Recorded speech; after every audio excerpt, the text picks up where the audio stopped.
is... Our podcast name is Bozo, based in our condo. Get ready, cause our show is starting really pronto. Talking tons about stuff we all like. Give us a listen, let me tell ya, we don't bite. We know your mind will be jumping super high as you hear us making light of our lives. Time spots, frequencies, and energies. Time spots, frequencies, and energies. Get us thinking about space, poo-poo, and pee-pee. Come on, come on, come on, come on, come on, come on, come on, come on, come on, come on, come on, come on, come on, come on. Look at the sky and listen. Wow, howdy doody. We're on season 2, episode 9 of PodcastBozo. Fun fact, this one will throw you for a ringer. President Monroe traveled from Paris to Madrid by mule. And he did it to persuade the Spanish to sell Florida to him. You think it was worth it, Monroe? I'm your host, JJ, and I'm here with Sean, a certified beer server, and Eli, our resident artist. Today, we'll be talking about ancient myths and mythology and civilizations of the Amazon, right, Cheek? And yeah, something along those lines. Yeah, I fumbled that one a little bit. And then on top of that, I'll be talking about moral deserve. And we'll get more into that. A lot like Russell Wilson fumbled the ball today. Quite a lot. What a game, what a game. By the way, we have activity off the sound waves. You can find us using @Bozo Podcast on Facebook, Instagram, and Twitter. Not to mention, you can observe our beautiful, beautiful faces on YouTube now. So go there if you're not there already.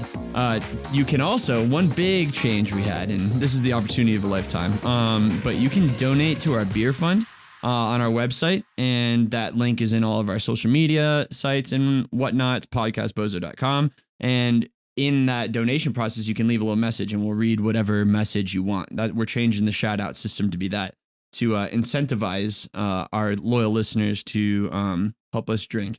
And we will also give you the option, we can ghostwrite a story for you too. That's one that Eli is really excited for. I know all we need is your name in that case, and we'll come up with the rest. Tales from Eli. Yeah, tales from Eli. So real quick, boys. Big happenings in the country in the last couple of days. There's been rejoicing in the streets. We're dressed up in honor of it. Cheek, can you tell me what happened?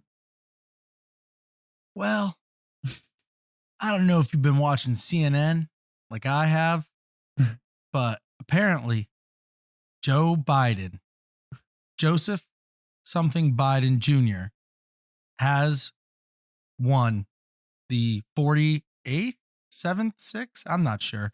He's going to be our next president. Yeah. Yep. Joe Biden. We did it, folks. Actually, specifically, Cheek did it. Thank you, Cheek. Bravo, Cheek. Cheek, I didn't realize that Vermont had a Republican senator. Did you know that? Oh, Governor Phil Scott. Yeah. He's Phil Scott. Well, the thing is, Vermont, there's a big Democratic populations, progressive populations in our big cities of Winooski, Burlington, and Montpelier, but almost everywhere else is, it's a lot of farm country, a lot of conservative people. And people like Phil Scott. He's a popular Republican because he has his head on his shoulders. He pushes away from Trump. He's not a Trump supporter at all. So I think a lot of people like that. Where was he on the? I don't think he switched sides for the Barrett ruling though. Did he? What do you mean the Barrett ruling? When they were seeing if they could push the Supreme Court nominee, wasn't that in the Senate, or am I wrong about that? Well, you're talking about the governor. The governor doesn't have any votes in that. It's the senators. But I was saying Senate. Wait, so the guy you were talking about is a governor? Phil Scott's the governor. Yeah, He's a Republican governor of the state of Vermont. He's a conservative. He's a Republican, and he's the governor of Vermont. But I you have a believe Republican both of our senator. seats. Senator. I believe both of our seats are Democratic. I could be wrong. No, one of them's. I found that out. I was shocked by that, but whatever. Moving on. We were raking some leaves today. That's a big event in the fall.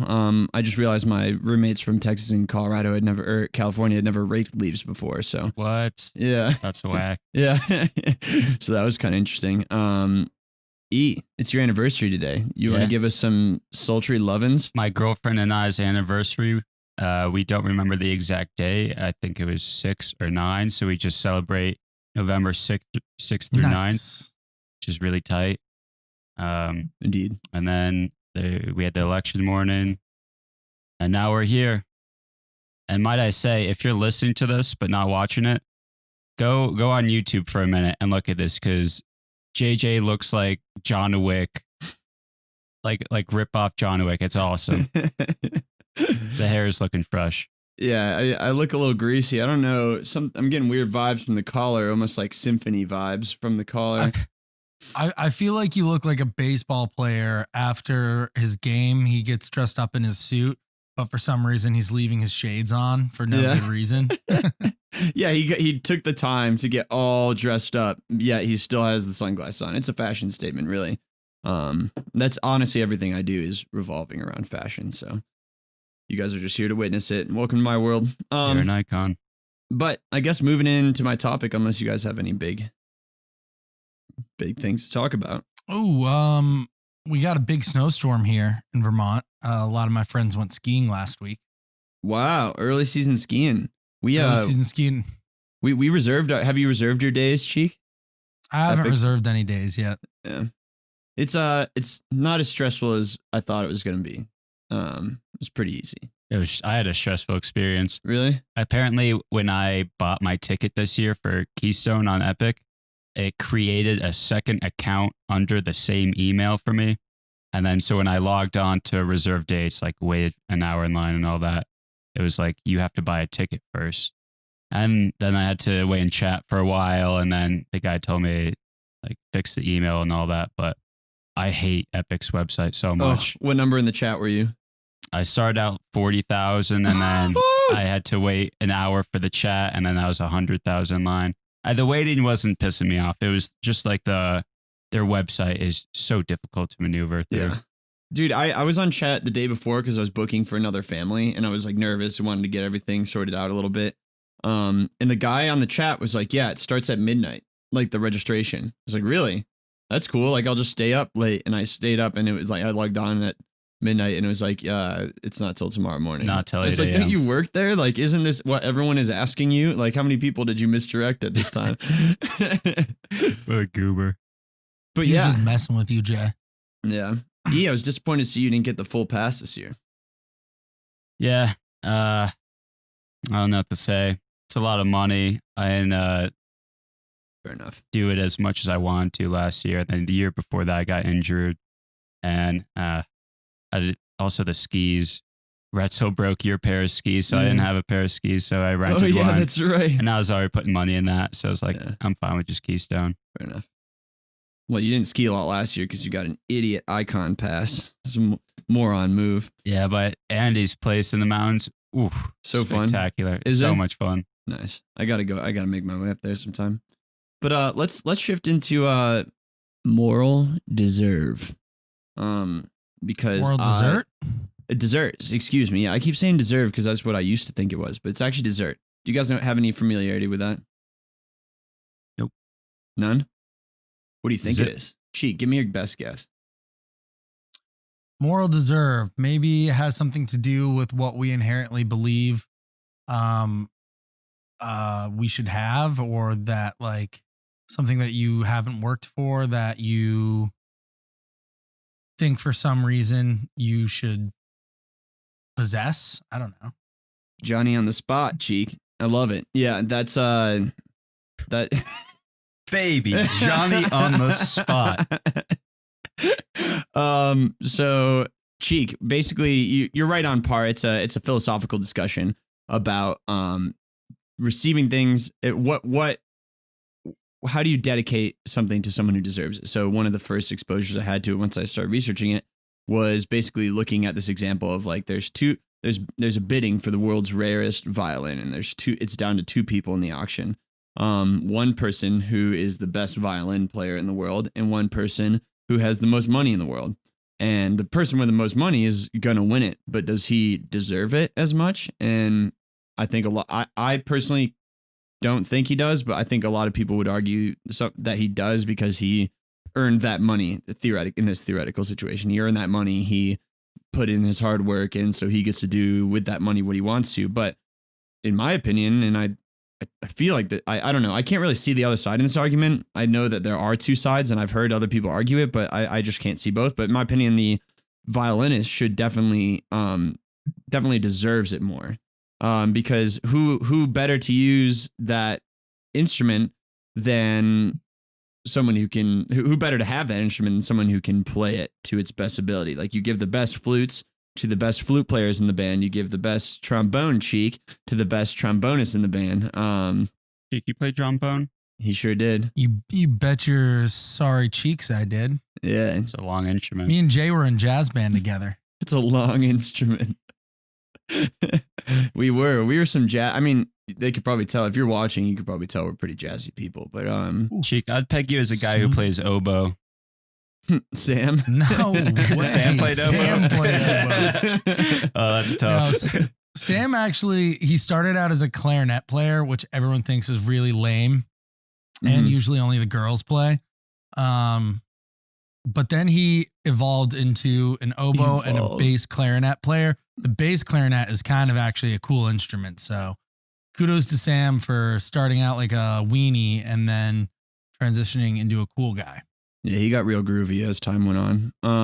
But Cheek, you looked like you had some opposition to what I was saying about who deserves that violin. Who do you think deserves that violin? I think the guy who has the more money deserves that violin. Why is this that? going to be interesting. Yeah, because I like that. as a society, we have give financial valuations to different things, and the only way to obtain those things is through purchasing them. That's how we operate as a society, trading goods and services for monetary whatever you may have, whatever, be it another good or money specifically. And the person who has the money has full right and to purchase whatever he or she might want. And I don't think that just because somebody is good or uses something and is skilled at using something doesn't mean that they deserve that thing by which they are good at. You deserve something based on your ability to purchase said object, and the person with more money has that ability. They deserve that object. So give me two answers here. I have two questions, I guess. Question one is, do you agree with that way that our society operates? But hold on. And the second one is, how come the violinist has dedicated their whole life to their craft, which doesn't necessarily mean that it's beneficial in terms of money, but he or she has put just as much hard work into learning that craft as that person has into earning that money. So right. I think, I don't know, I don't want to speak for you, but you're saying it's legal, it's allowed to that it operates this way, but do you think it's deserving? That's the real question. I know it's allowed. I don't have any arguments with that being allowed. I would say if I was there to witness that auction, I would say that's a shame that the beautiful playing violinist didn't get it. I mean, I think, if you think about it, let's use a different example here. Wealthy people all around the world purchase fine art. The best artists don't own the greatest art pieces in the world. It's the richest people. It's the people who own it. I think as a society, we have cultivated this,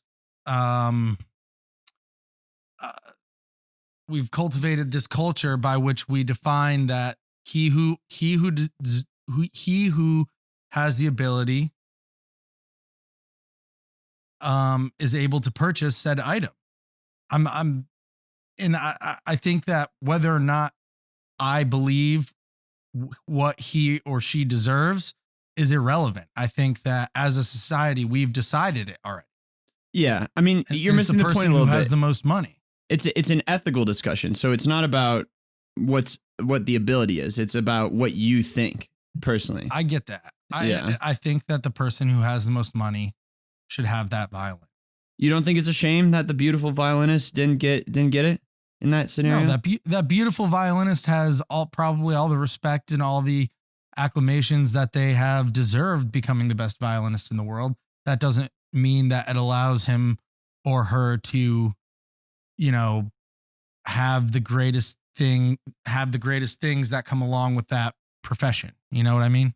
Fair enough. Yeah. And I think the context is what's allowing you to say it this way. And I get that. So I'm going to try to challenge your idea and change the context a little bit.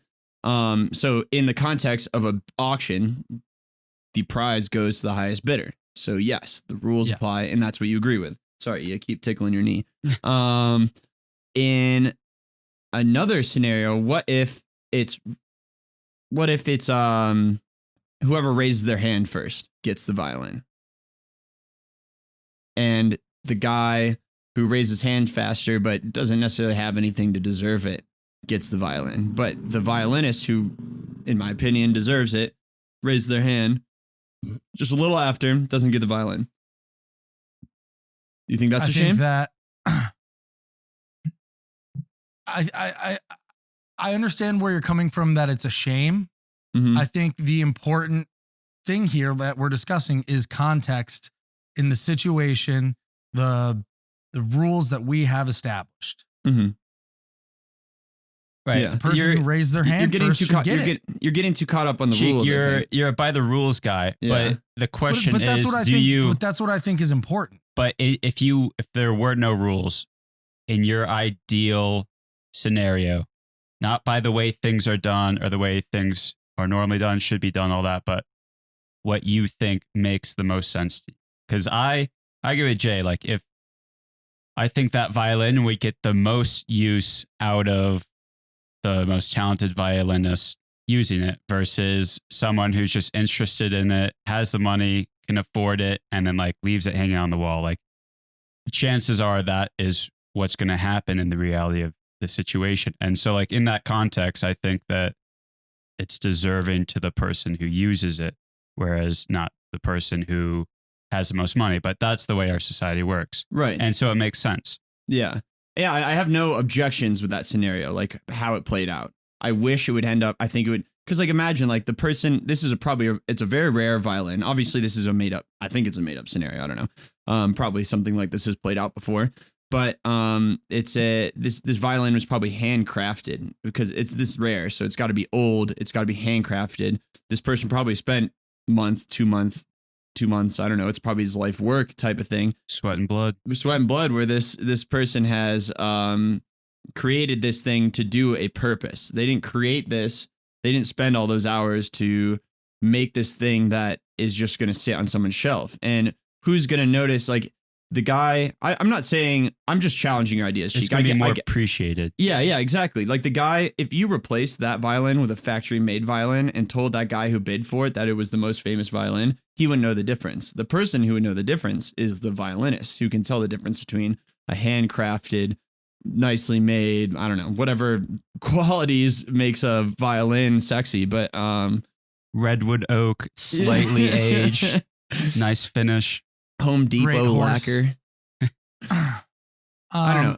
I like that you have an opposing idea here, Cheek. So so for me, I agree. Like I agree in the sense that the violin would get more use, better use out of the best violinist in the world. But I guess the thing for me is it's all about context in the society by which we have established. Like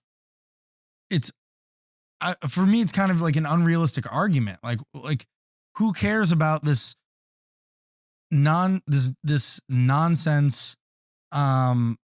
fairy tale scenario when that's not the reality of the situation? The reality of the situation is the setting that we as a society have created where that allows the person who has more money. That's what's important for me. Like, I understand that, yes, the violin would absolutely get better use from the best violinist in the world, 100%. And yes, maybe he is more deserving of it, but that doesn't really matter to me because the boundaries that we have established do not allow him to get that violent. I guess the question so it becomes would be, irrelevant. It becomes irrelevant to me. Do you agree with the boundaries which have been established, or could you think of a way in which the rules that we have set would be better managed? Because that's the point of ethics. The ethics never really have, they're always theoretical. And I mean, you're right with context ethics. Everything about ethics is context, from everything I've learned. But the whole point of it is that it's theoretical and you're challenging our society today. So you can look at this and say, yes, he played by the rules. No one did anything wrong, but it's a shame that it didn't go to violinist, you know? And how can we make a society?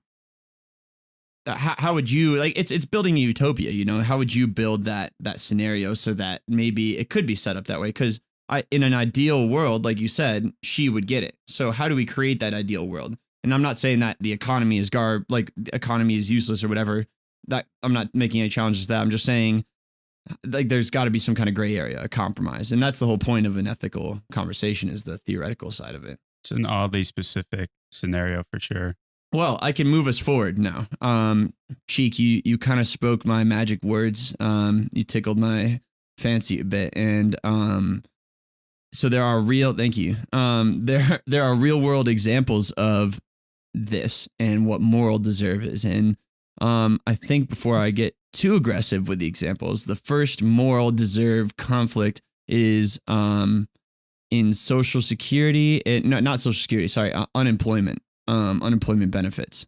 And so there are some people who would argue that there are people on unemployment that don't deserve it. They didn't work for that money, you know, because like if you're a Joe Schmo job guy with a big time corporate job and you're like, oh, I earned my way up here, and you're not acknowledging your biases that you were benefited with as you grow up, if you're Mr. Old White Man guy, and you can look back at this other person and say, oh, they're not working for it, you know? They're just getting free money. Even like, I don't know. So from there, Cheek, that is a concept, and sorry, that is a concept of moral deserve. And in talking about that, you're saying what makes that person deserve it? What is moral deserve? Is there a baseline of something that everyone deserves? So I don't know. Does that change your perspective at all, Cheek?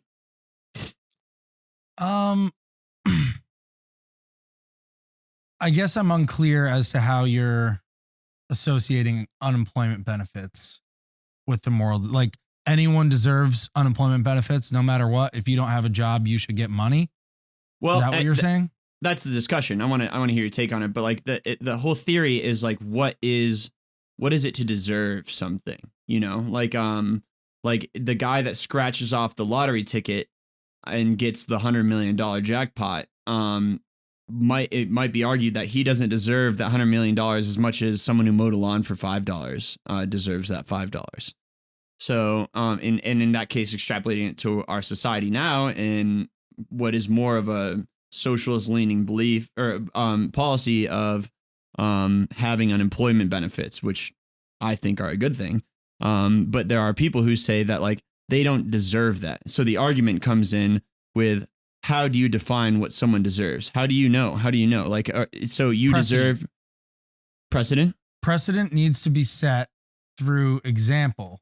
Like, I definitely don't believe that everybody deserves unemployment benefits. There needs to be evidence that you have worked and you have earned money.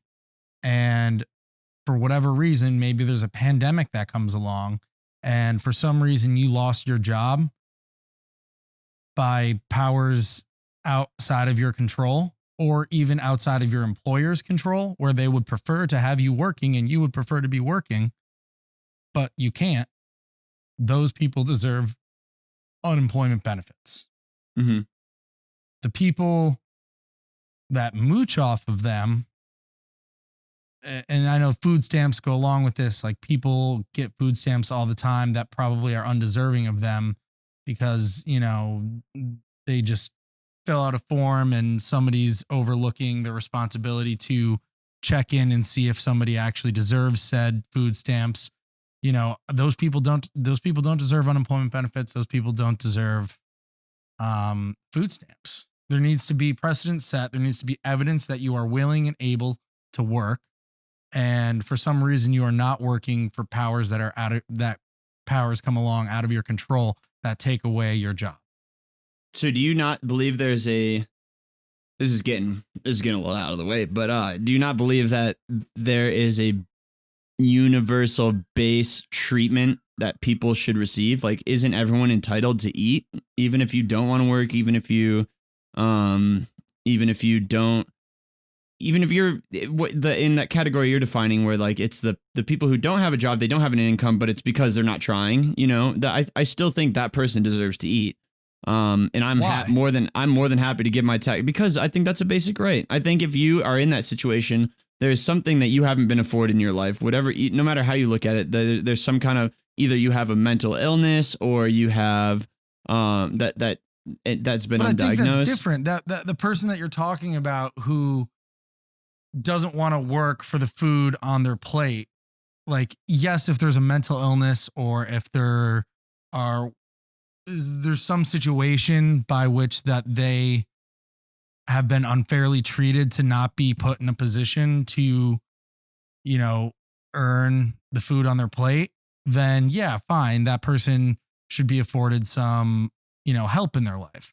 But if we're just speaking completely, you know, X person has the ability to work, but doesn't want to work, but thinks that they deserve food. No, I don't think that they do. Let me jump in here real quick. The thing with this is that when you take millions of people and put it in the system, people will fall through the cracks. And so in this system where you have to prove that you can work, and for some reason you can't work right now, and you want to file for unemployment, and they don't get those benefits, they could end up, you know, homeless, without food, yada, yada, yada. Whereas in Jay's case, that would never be a possibility. There'd never be someone unjustly treated because they couldn't prove their case right or anything like that. I'm not saying I agree or disagree with either one of you, but you got to take into account like millions of people funneled into that system. Like, there will be unjust cases in that world, whereas in Jay's world, everyone has a baseline of filled needs. You're going to carry some dead weight in that scenario, like you're saying. Like, if you're covering you will everyone, get moochers, but at least you won't miss anyone. I guess that could be considered a personal philosophy and how I think, and like that's not wrong to think the other way. It's just I don't agree with kiboshing people's potential at life and having a long life, no matter. Like, I believe in rehabilitation when it comes to prison systems. I believe in allowing people to have their best shot. There's pretty good case studies that say that in socialist countries where there is like a base income, or at least a really high minimum wage, that the people are happier, and it allows you to do what you want more. Like, if like some people's dreams just don't have immediate practical results that allow you to survive in this world, you know, and it might not be quantified easily on a form or something when you're applying for unemployment. So I just think that, I don't know, this is I guess it's kind of on the right path of the discussion, but I get what you're saying, and it's tough because, like, yeah, it's coming out of your money, right? And so that's why it feels personal. It is a personal issue because it's coming out of your money. It comes out of your paycheck. And so you're paying, and you wouldn't, if someone walked up to you and was like, hey, I think I deserve 10% of what you made today. And then they just went home and bought pizza with it or something like that. Then you'd probably be like, eat shit, you know? But like, I don't know. Jay, I totally agree with you. Mm-hmm. I think that it is more important to cover the people that might slip through the cracks and, you know, deal with number of freeloaders who are benefiting from a broken system. Mm-hmm. I totally agree with you there. I think that in the example, though, of some person doesn't want to work for their food and they, for some reason, just deserve food to exist, I think that's wrong. I think that you need to earn your life. And if you show up to work, great. If you're not making enough money, let's fix the system where there is a higher minimum wage. But some person doesn't deserve food on their plate every night just because they were born. Yeah. To not let them die. They need to prove that they can contribute to society and contribute to their own life to benefit themselves. Well, trace it back to being born. No one chooses to be born. No one chooses to be born. I agree. I agree with that. I think that would hold more weight in my mind if you like the ghost button. If you was just thinking about the ghost button.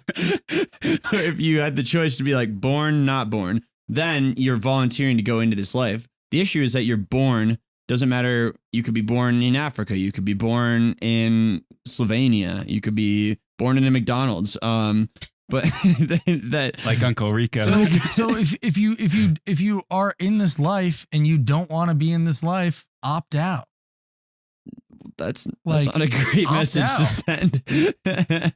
Cheek. Let me ask you why you don't think everyone deserves food. Say we have the ability to feed every single person. There's enough food. Would you still think that way? Would you still think that you have to deserve it?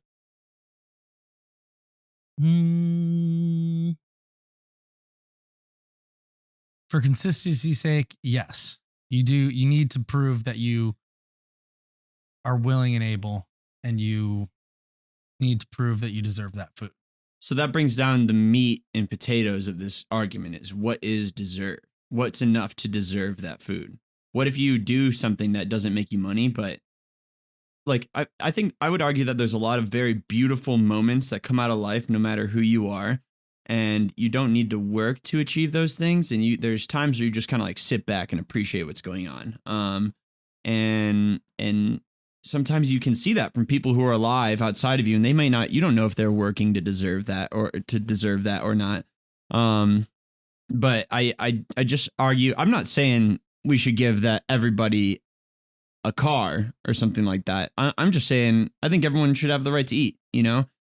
But you're right. We did bring that a little out of scale. Like we want to stay within the example and the construction of this zone we've created. And I ask you, I guess, what is deserve? What's the threshold for deserving food? What if you have a beautiful voice and you just haven't been heard yet? Like a singer? Or a radio host?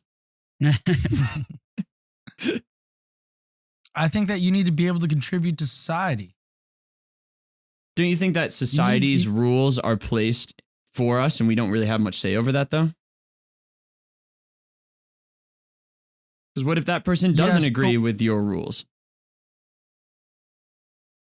Well, then go find a different society. Easier said than done, I'd argue. Although there's a commune by Courtney's house, so I could go join that. I would agree with that. I've got to take.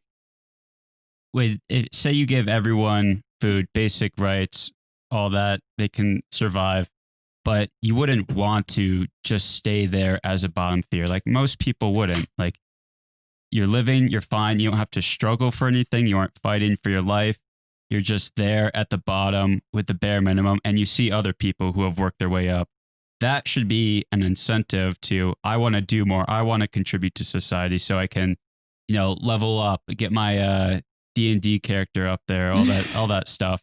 Whereas if you have people earn that, you might get instances of people just getting greedy or like afraid of being at the bottom, being like, I don't want to starve to death or whatever, so I'm just going to keep going and going and going and going. And it becomes not contributing to society, but contributing to your own survival.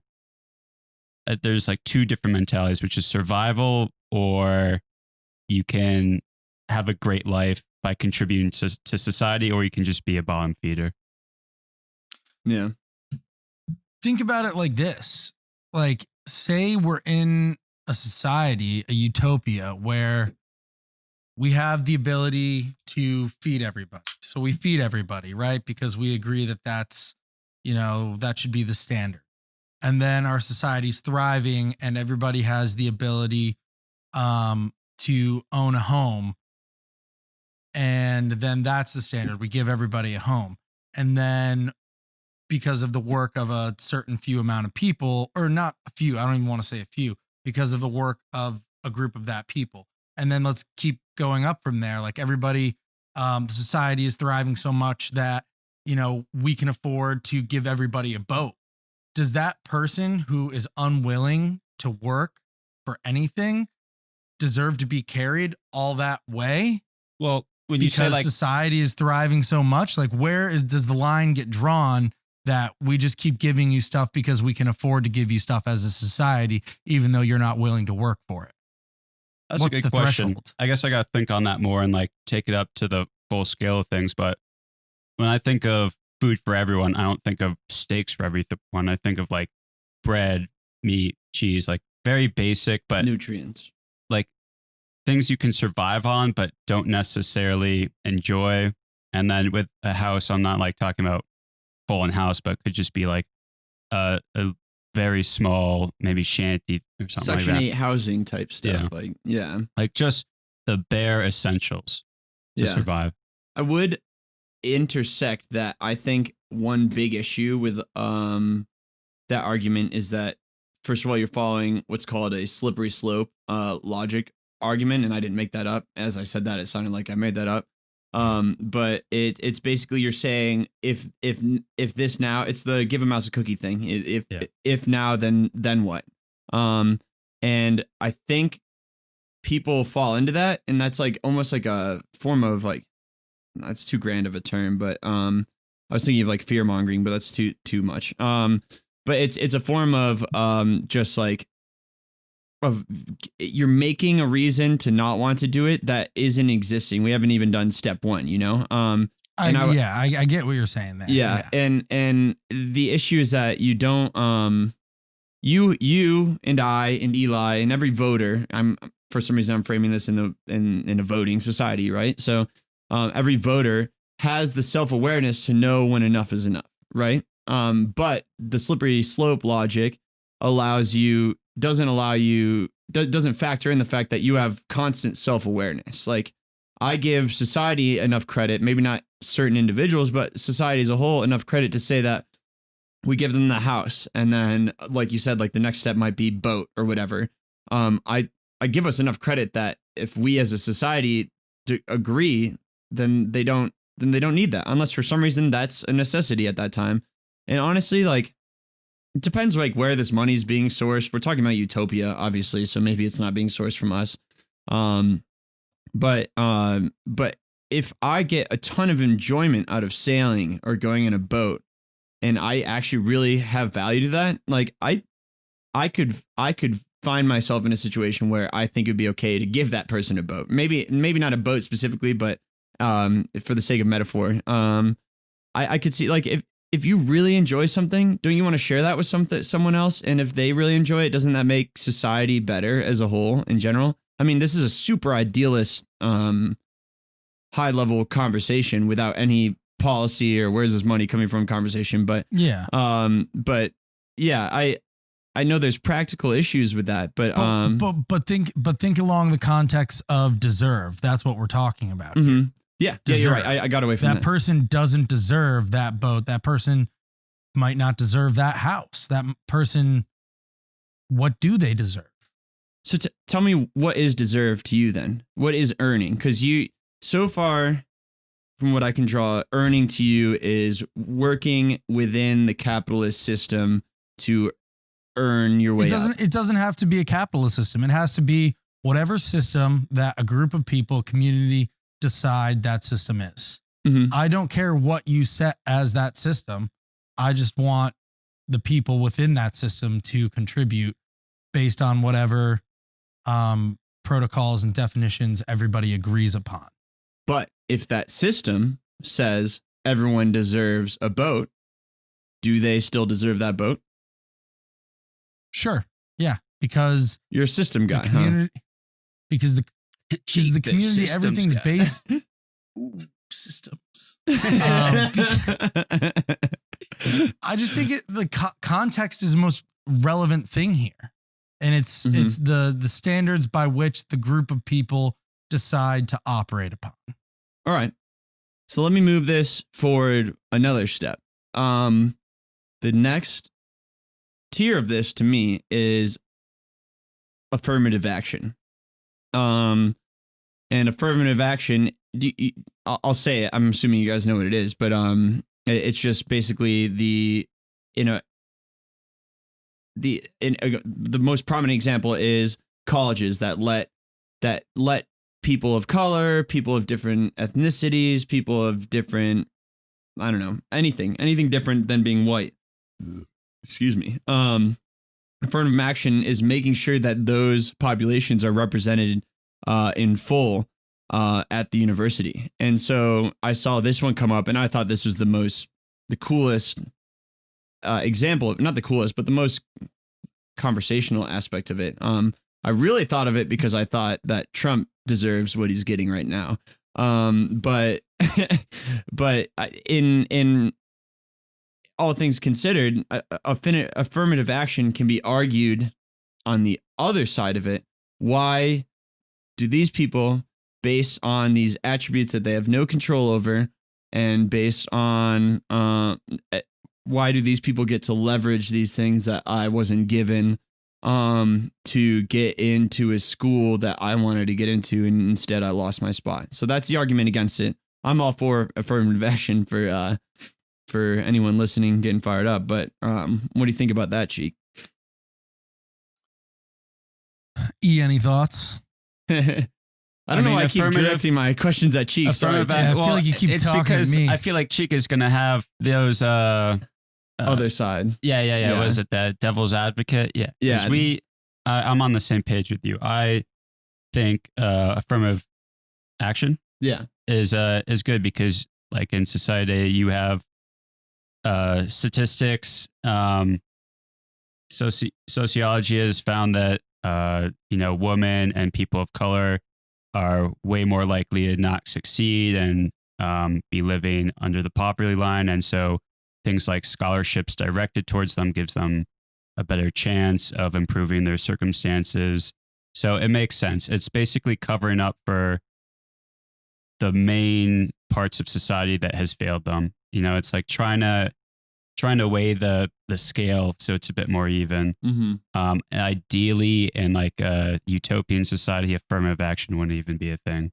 Right. Yeah. You shouldn't need it. It's almost a compensation for past atrocities. Yeah. And systemic issues that we have.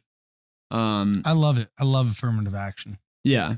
And so I affirm your action. Cheeks approves this message. Yeah, so look a little sleepy, Cheek. Yeah. No, people call you sleepy? It wasn't a yawn. You had some Joe Biden looks. People calling me Sleepy Joe. I got tons of energy. Okay. I saw some awesome memes on Twitter, which are like, there's like Trump rage, and he was like, "You took away everything I loved," and then it's Joe Biden like, "I don't know where I am." I saw those today too. Yeah, those gave me a good laugh. Oh my gosh, dude. Nah, I won't get into that, but I hope all the worst things for Trump. Speaking of moral deserve, but with affirmative action, I've heard both. I've listened to a hour and a half Harvard lecture about moral deserve this morning, and basically what I found out, he expressed the other side's opinions. He was for affirmative action, but he was saying like these things that you're rewarding people for, they didn't do anything to earn them. You don't do anything to earn your skin color. And this is going to be a controversial take, and I don't believe in it, but it is an argument against it that people make. I want to say Republicans, but not all Republicans are the same. People who just say like, it is what it is, deal with the cards you're dealt. Right, yeah. Or just work hard and you'll get out of it, And that's obviously just not acknowledging the just our society in general and how we disenfranchise certain populations without even acknowledging it or really necessarily doing it on purpose anymore. I mean, some people kind of feel like they are doing it on purpose, but there are populations that are disenfranchised and dealt a worse hand, just like we talked about before, for being born. And the other argument is, oh, well, they were just born. They didn't choose to have those attributes. How come they get a head start over big Timmy Todgers getting into Harvard University or something like that? Oh, why are you taking shots at Taj Raj Madaj? I love Jimmy Like a Rogers. Blade I don't mean to take shots for some reason that. I'm going to send him this episode. I'm going to send him that clip.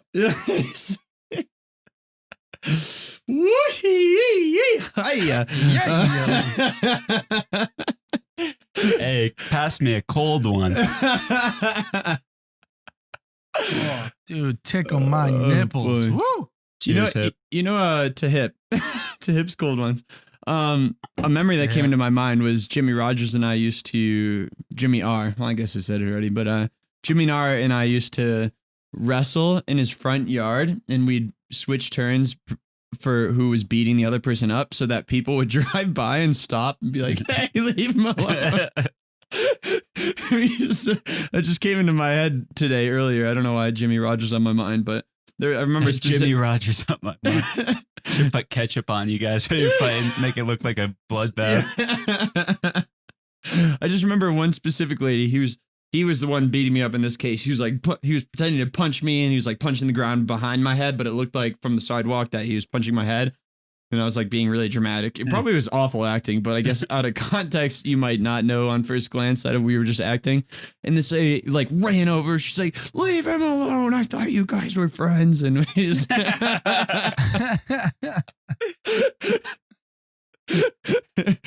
well, it still cracks me up today. It was like the exact thing we wanted. I don't know why we're punking like good bystanders, but that was the goal. Kick. Gotcha, idiot. Yeah.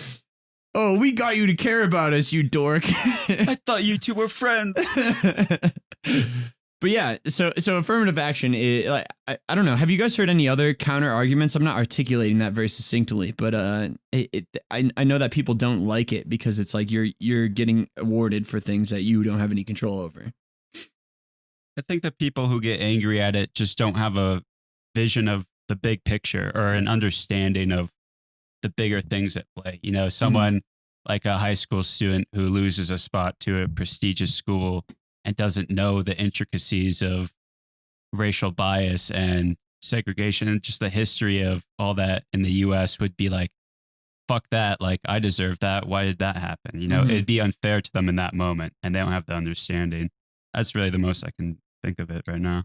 Yeah. It's all about like my kid might lose out his spot because of this. You know, I feel like that's the big contrasting argument.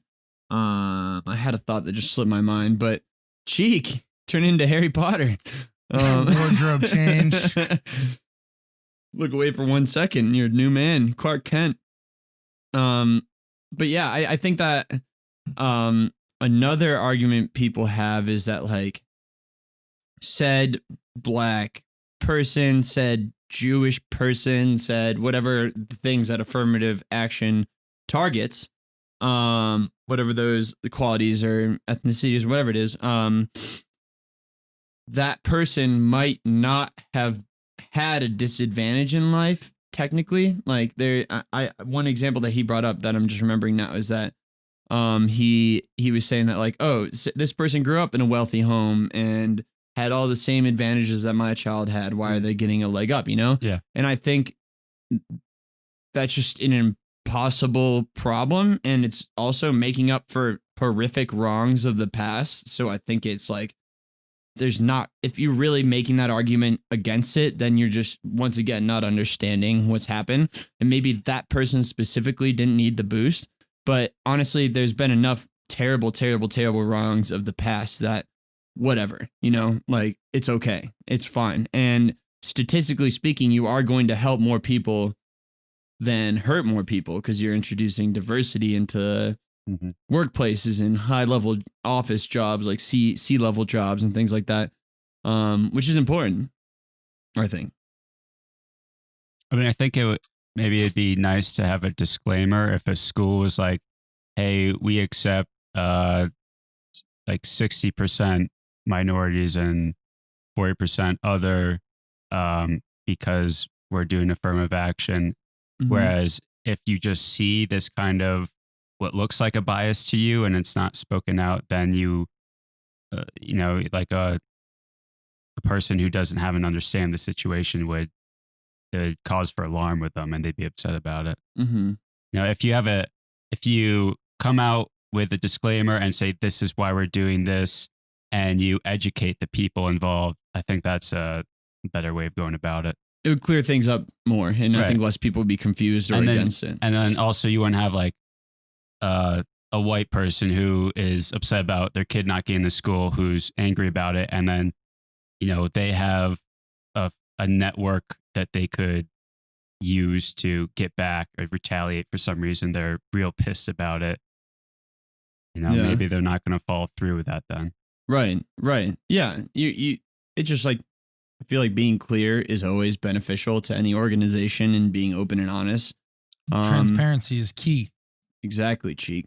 Cheek, we should do an offshoot segment about Cheek's hot tips, and we'll just do transparency is key. That's why he wears see-through jeans. Like people to know what they might be working with, you know? Yeah, baby. It's like it's like at jewelry stores, you can look, but you can't touch quite yet. Quite yet. But yeah, I don't know. So that's kind of the foundation of that. It goes so many ways, and those were the hot spot topics that I was hitting. But like, a very simple version of moral dessert is, Cheek, if you punt a squirrel and the next day you get beat up at a bar, some people would say he kind of deserved that. Like, he was cruel over something that had no control over his cruelty. He gets beat up at a bar, like it's karma in a way of saying it. And so, but that's the core of it. That's the peach core of it. And as you go out, you get into a lot of examples, and the idea of deserve and entitlement. There's just so many entitled people in this world, like rich people who think that Cheek, you and I have worked in the restaurant industry. I don't know if you have, have you? But you've dealt with parents at camps that you worked at too, and there's these rich, older people develop the sense of feeling like they deserve to be treated some way. And just because you worked hard and have money doesn't mean you all of a sudden get to slap around waiters like they're your employees or something like that. And money gives people a lot of sense of entitlement. I know. I don't want to put anyone in blast, but I remember one time put him on blast. A direct relative of mine said, as we were driving, I think I mentioned this already, but driving into the country club, and he goes, last year they were digging up our tee boxes, and we thought the new course manager was just such a disgrace, and it was embarrassing to show other people the club. And I was just like, that is the most entitled thing I have ever heard you say. Like, are you kidding me? The country club that you might take someone out to dinner to has a couple of muddy spots where you used to tee off, and that's embarrassing. All of a sudden, it's like you're literally taking them to your country club. Like, listen to the words that you're saying. I don't know. Your country club that has enough money to fund an improvement on the course. Sometimes someone's full-time job is to make that decision. Like, that's a country club. Yeah, like, I don't know. That made me so mad. I literally laughed at him or her, whoever it was. If it wasn't, I think I know who this person was. But it's just like unbelievable. I don't know. People lose perspective, and I understand how that happens. Like, you live in this small, predominantly white town that has a lot of money in it for a long time, and you you lose perspective. The things that matter to you don't really matter. Like they don't really matter. Like I remember my parents one time were complaining with your parents, Sheik, about there was one guy who would take out his really noisy boat on the lake, and it was really disrespectful, and they should outlaw that. And I'm like, yeah, that matters to you in your life because nothing gets much worse than a noisy truck driving by or like right. Everything is relative to the life you live. Oh, your picnic on your boat on your lake is being disturbed by somebody else's noisy boat. Yeah. And like, what did you do to deserve? Yeah. What did you do to deserve that quietness? Like that guy also worked hard and afforded that boat. So why does he have to do things differently according to your rules? Like why do you deserve the peace and quiet more than he deserves to do what he wants with the money that he earned the same way you get fired up by that big engine.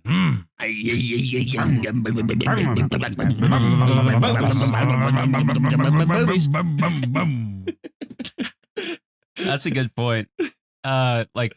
Just like power corrupts, I think complacency and luxury and money, all that corrupts. And at a certain point, you don't even enjoy the basic things.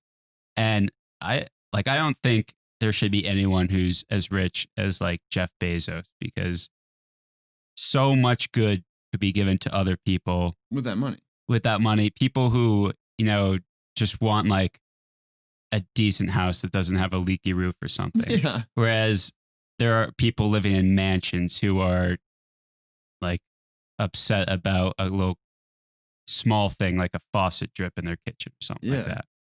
And like, what can you realistically buy after you make $1 billion? Like, is there anything else left? Like, I know that he earned that money. What's that? Mars. Yeah. Space. Elon Musk. He's got $1 billion. Elon Musk is going to claim Mars, dude. Go for it. He does way more good for society than basically anyone else will ever do. Even if he's a little bit of a crazy man, he'll save the environment if we let him. He's gonna colonize Mars like a crazy man. He's made space travel affordable. Jeff Bezos just made it easier for us to get face wash. That's it. The thing I was getting at is that money, like it's clear, money does not make you happy. Mm-hmm. But I think everyone should deserve some basic happiness. Mm-hmm. Yeah, the issue is that the things that do make us happy are mostly accessible by money. Mm-hmm. That's where money buys you happiness. And you have people just hoarding wealth right now. Yeah. And people and tons of people are striving to hoard wealth because they have the image that that's what makes you happy. But in reality, it doesn't. Yeah. It's all relative. Yeah. It's like, I get it. Like, I mean, it's not that like, well, food makes people happy, but like having a basic diet, eating allows you to then go do the free things that make you happy, like hiking or I don't know, free things. And then, and be free things. Costco samples. Yeah. You need a membership though to get those. Yeah, true. But yeah, I don't know. That's a whole nother argument. Another one that another one that you kind of skimmed on is who deserves power. What does the moral deserve in power? I think that the people who deserve power are the ones who don't want it at all. Like the people who seek out Jon Snows. The Jon Snows.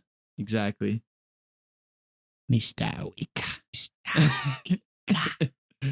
But yeah, like I like that's the issue with like a lot of what's wrong with policing today is that a lot of these guys want power. They want to have that legal control over other people and they feel good in their outfits. I don't mean to trivialize the police too much, but there are issues. Fancy out. Yeah. Here we are sitting in sunglasses and suits in my bedroom. But I mean, it's like the mall cop guy. Yeah, the mall cop guy. It's that guy I can call an outfit because I think it's ridiculous that malls have 24/7 surveillance, but gun stores don't have to. That's a whole nother issue. But those guys are just people in outfits, you know. and they Just people in outfits. Yeah. It's always Halloween if you're a mall cop. Just people in outfits. But yeah, I don't know.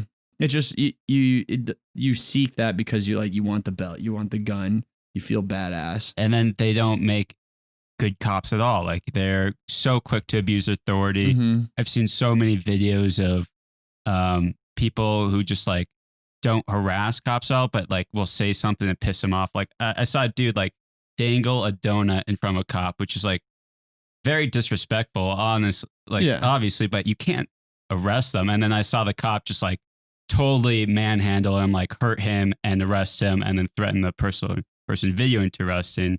For the donut? Yeah, for the Oh my dangling God. donut. And like that's just illegal, but you know, they have the authority to do that, and they obviously should not. Like they can't control it, but yet they're in that position. It's weird. It's a funny thing who deserves authority, who deserves power. And yeah, how was that power appointed to him? Yeah, he went through a small police training. He or she probably wanted to be that for a while and became it. But whose rules is that person enforcing? Is it his or her rules? Is it the government's rules? No, it's people voted for these rules. And so like to do whatever that was to someone dangling a donut in front of you, like that's not you're employed by a social contract that the people you're arresting constructed. Mm-hmm. So it's just like it's such a paradox in itself. Which is like it's kind of funny that like people who've been to jail can't vote because I feel like they would have the most say in our justice system out of anyone else, you know? Mm-hmm. And like it's a small population, so they wouldn't like control it. And there are obviously some things to be said about not letting terrible criminals influence our laws, but at the same time, they are the only people that really know about the law, and for us to dictate what happens to them and what's best for them the same way we do with a lot of different populations of people. A lot of people end up voting for something they don't even understand. Like I was talking to a friend earlier today. We were talking about like how a lot of people are scared of things they don't know. So like the idea of a criminal and like tattoos, those are scary because they're like these tattoo criminals, you know, because they think that because they have a certain association in their head that's been painted for them by someone else who doesn't really know these types of people. And they end up basically forming these judgments on people they've never met. And like all it takes is one good, meaningful interaction with someone to change your mind. Like with a trans, gay, so people are still scared of black people somehow. And yeah, I don't understand it. And it's just like it's because you watch Fox News and freaking Tucker Carlson, who tells you that liberals want to take your peace and they want to ruin your suburbs. It's like, no, we just want there to be equality in your suburb. They do. They do. Those dirty hippies. Well, that's why diversity brings about more understanding people. If you live in a bubble, you're going to have all these thoughts of tattooed people are dangerous. I'm scared of them. Things like that. People are just going to reaffirm each other's beliefs. Yeah. Like, oh, I thought that's why that diversity too. is important. Mm-hmm. Yeah, there's no wonder that cities tend to vote blue. Even cities in Texas vote blue because they're exposed to a much a way more multifaceted society than people who live in Homogenous areas. Yeah, suburbs.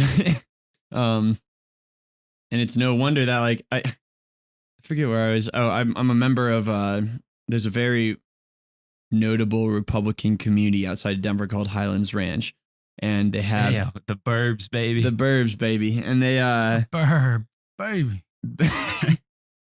and they have a Facebook group called Word of Mouth Highlands Ranch, and the whole point of it is for suburban husbands and housewives to report the things that they've seen in the county. And so they'll be like, so and so hasn't been picking up their leaves lately. Like, I think we should go over there and rate them ourselves and teach them a lesson. Or like, Christ, fuck off. Yeah, it's just like you're getting into people's business. It's like with their leaves are on their yard and you want to post about it on Facebook and rally a group to go take care of it. It's insane. It's honestly insane. That's a slippery slope of going from like, say, a community where it's impoverished and they want to do something about like the local burned down building or something like that versus a suburb community where lakes or where leaves aren't being swept up, something like that. Yeah, like it's all relative. So Every community is going to have an issue. Even in a utopia, I'm sure there'd be like some stupid neighborhood issues. That's funny to think about. That reminds me of a really crazy situation where my mom has a friend who recently moved down to Florida. Actually, recently, a few years ago, moved down to Florida, and it's like a private community where they have rules and regulations of how your house and your property can look within that community, down to there are specific colors of mulch that you are allowed to or not allowed to use on your property. That's whack. Yeah, you go, boy. Isn't that insane? So what are the colors? I think white. It can only be white. No black mulch. Must we don't take kindly of black mulch around here. Gotta bleach your mulch. That's crazy. Is it like a fine if you don't adhere to that? I don't know what the repercussions would be. Probably. You probably I guess probably, yeah. It's probably a fine. It's probably like an association of homeowners who agree upon a certain standard of curb appeal or whatever. I don't even know what you would call it. I like that. That's a flashy phrase. Everyone has to follow these rules. Like your shutters can't be this big. Your house can't be obnoxious colors. Like you can't have a lime green house. Like who would subscribe to that community? That's insane. Where I worked and I was able to purchase a piece of property in a nice location, a nice house that I like. But you are going to tell me that some ridiculous association is going to tell me you can't have this color mulch. You can't have a lime greenhouse. You can't do da da da da da da.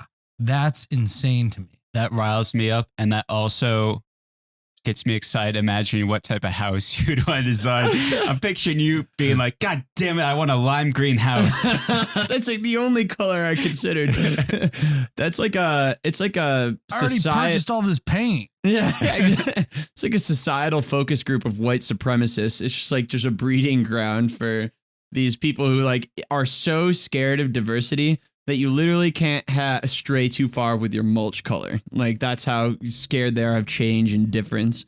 It's just like, and I know that's a huge generalization, and I'm sure there's probably some people that live in those communities that are fine, but like they go there, they pick that community. If you want to move to Florida, you don't have to move into Mulchville and subscribe to their policies. Yeah. You don't have to subscribe to their policies. You just have to move to Florida. But if you want that, you move there because you want that. You want to make sure that you're paying probably a monthly HOA fee, even though you just bought a house, you're still paying rent in some way, just to make sure that your neighbor can't do something that you don't agree with, basically. Yeah. Anywho, do we need to take a little diddle to the piddle? Yeah, let's diddle the piddle. All right. Hasta luego. We'll be back soon. Hold the soil.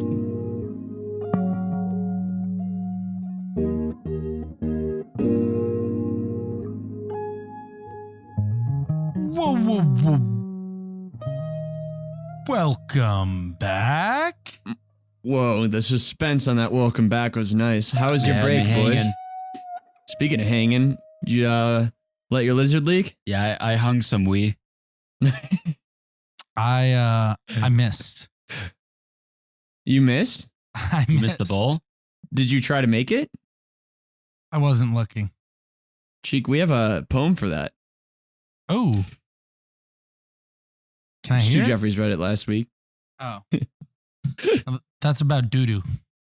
No, you're right. You didn't miss the poo-poo? The poo-poo da doo-doo-doo. Listen, I want to do a cheers to democracy. Ayo. May freedom ring, baby. That's good stuff right there. To we the people. It just makes me think of that knife we saw in South Dakota that said we the people engraved on the switchblade. Like the Confederate switchblade. Yeah. I still regret not buying that knife that day. That thing is so cool. Cheek, it was this store just filled. Well, we only saw the display shelf, I guess, but We were at the Wall.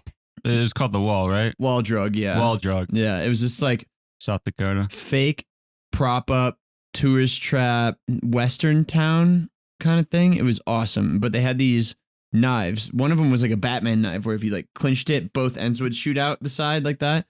And then there was another one that was like had an American flag or Confederate flag on it. And you'd switch the blade out, and on the blade was engraved, "We the people." Just imagine how cool you'd have to be to have that knife. Dude, what if you got mugged by some dude who had a "We the People" Confederate knife? I would start goofing in this guy's face. Could not take someone seriously with that. I just imagine the ad for that would just have some like buff guy with like a cut off, crossing his arms with like the knife in his hand. Muscles. Yeah, cannon muscles, crossing his arms with like the "We the People" knife like clipped onto his like Levi jean belt buckle. Whoa. Tank top. Why are we shitting on Levi here? They make good quality denim products. They do. And these people happen to buy good quality denim products because that's what's important. I respect this type of person's purchasing decisions. Also, Brett Favre endorses Levi, and Brett Favre also endorses Big Trump. Levi guy. Yeah. But Just playing some backyard ball with the boys. Put on some Levi's. Boom. Nothing's more durable than a Levi. Not even a You run an Toyota. out route, corner button hook, across the field, boom, touchdown. Woo! Yeet. Thank you, Levi's. Thank you. Touchdown by Levi's. Now that's some Now more. that's democracy. I want to give a shout out to Stone Corral Brewery. If you're one of our local Vermont listeners, come check out Stone Corral Brewery located in Richmond, Vermont. We just put out a brand new coffee porter called Local Joe in association with Kestrel Coffee Roasters out of South Burlington, Vermont. Check us out. Unofficial sponsorship. Love it. We love plugging those people that don't even know us. I'd also like to plug Trader Joe's raw pistachio nut meats. I'm talking about pistachio nut meats. Hear the crunch in those words. Nut meats. Can't beat it. Mike. Those are crunchy words and crunchy nuts for a couple crunchy guys. Only Trader Joe's. You know what company has a wonderful ad campaign that I'm usually never disappointed by? Is just that Good Pistachios brand. They're always on it. They had like Snoop Dogg on a few commercials and like, Colbert. yeah, they like those that was a great ad campaign. And it's always like the kind of commercial where you have no idea what it's about until the end. And you're just like, this is funny. What could this possibly be for? And that's kind of like their goal. And I remember there's one about like, it seems like it's about sex and you're about to have sex with this hot girl. And then like, it's the guy's just like opening a pistachio or something like that. So outside of pistachios, there is something I did want to bring up, and I think it's important to talk about. You know, we discussed during the break, JJ, you had some interesting points about how you don't believe that the mail-in ballots that were received after November 3rd should be counted. Can you talk a little bit more about why you believe that? You have 5 seconds to give an answer. I just think it's curious. It's an interesting take. Democracy wasn't made to be decided through mail. It's unholy. I don't think God would have it that way, and I don't think our suburbs would have it that way. So, I mean, that's what I was talking about. Just to quickly put in some context, I never said that, and that was made up. That's we'll have our resources mine. fact check JJ that. did say that, and A good thing for me, I record the entire break, so. You also are in control of the audio, so you're probably going to cut that one out.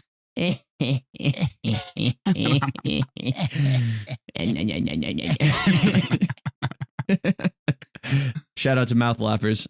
Cheek, Cheek, what's your topic today?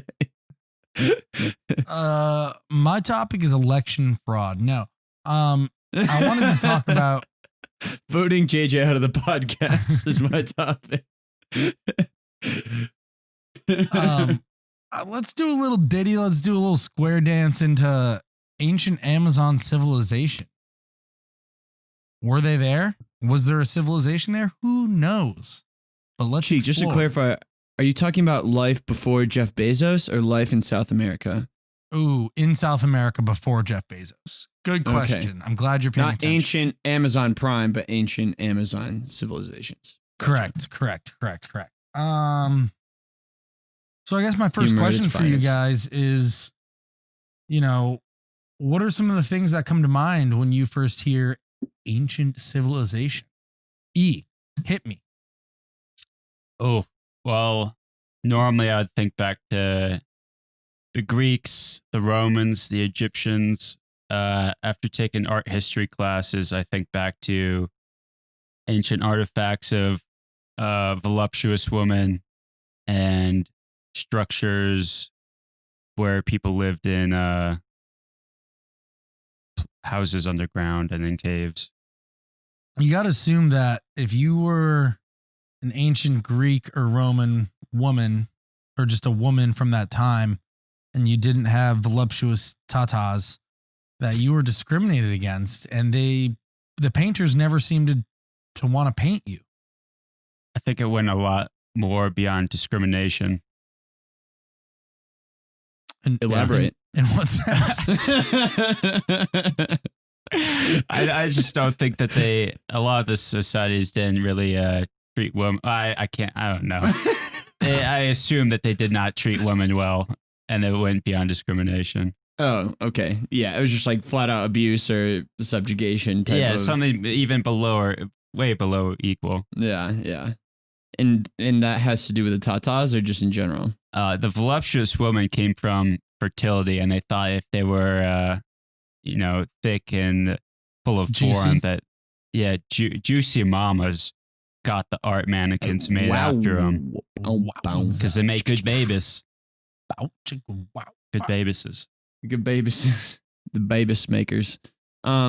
Jay, what do you That's think about interesting. I when guess you I didn't know. hear ancient civilization? First thing that pops into your head, 3, 2, 1, go. Dinosaurs. Oh, that's a They were the ancient civilization we never really talk about a whole lot. They were one of the original ancient civilizations. No one ever talks about them. So Atlantis. Do you too. remember Atlantis. Oh, I love that.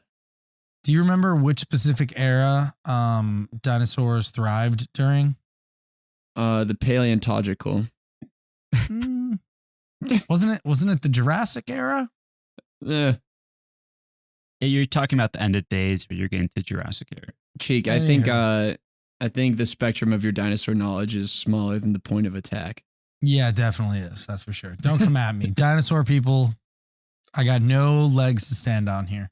Yeah, well, Edge, if you're a dinosaur person, leave a comment on our website and or donate to our beer fund, and we'll give you some attention.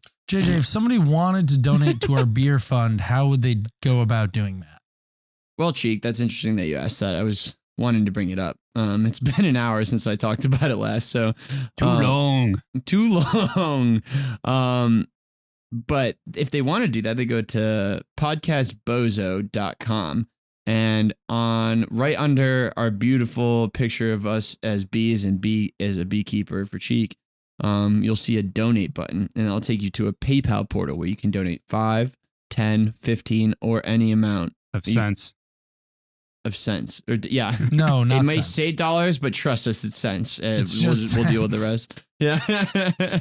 And you can leave a message. And if you do leave a message, that's how we're doing our shout outs from now on. We're going to read whatever you have written. On top of that, we also have a comment section on the bottom. And if you're a sponsor or just a general listener, we encourage you to leave a comment or a question, and we'll bring that up and we'll talk about it. And if we have a guest on for that episode, you might get to hear said famous person's opinion on your tricky little question. So back to the topic, Cheek. All right. What's So the news? I wanted to bring up, I don't know if you've heard in recent news back in 2018 and 19, a lot of discovery has been made down in South America in the Amazon rainforest specifically. For a long time, it was believed that there were no real ancient cultures that existed and or thrived there. People generally thought that the rainforest was too impenetrable. It didn't create a good environment for a civilization to thrive. And it's come into light recently that couldn't be more inaccurate, that there were, in fact, advanced, thriving, expansive populations and civilizations that may have occupied the rainforest long time, possibly up to 3,000 years ago. So before the Greeks and the Romans, which I think is important to state. Cheek, do you know why people thought there weren't civilizations? I guess I never really put too much thought into it, but I would have just assumed that there were, since like Mayans and things existed. Like, so why did people think there weren't people there? Well, number one, the rainforest is extraordinarily dense. The amount of fauna, I always get flora and fauna mixed up. It's all the same. Flora is plants. The amount of dense flora in the rainforest is not a great location to build a town, a city, civilization. It just requires too much work. Find somewhere that is not so densely populated by fauna. Number two is you need to be able to feed people, obviously, right? The rainforest, the soil on which the rainforest is built is very it's not conducive for agriculture, like growing crops and feeding people. It's not conducive to that whatsoever. That's confusing because isn't it a forest?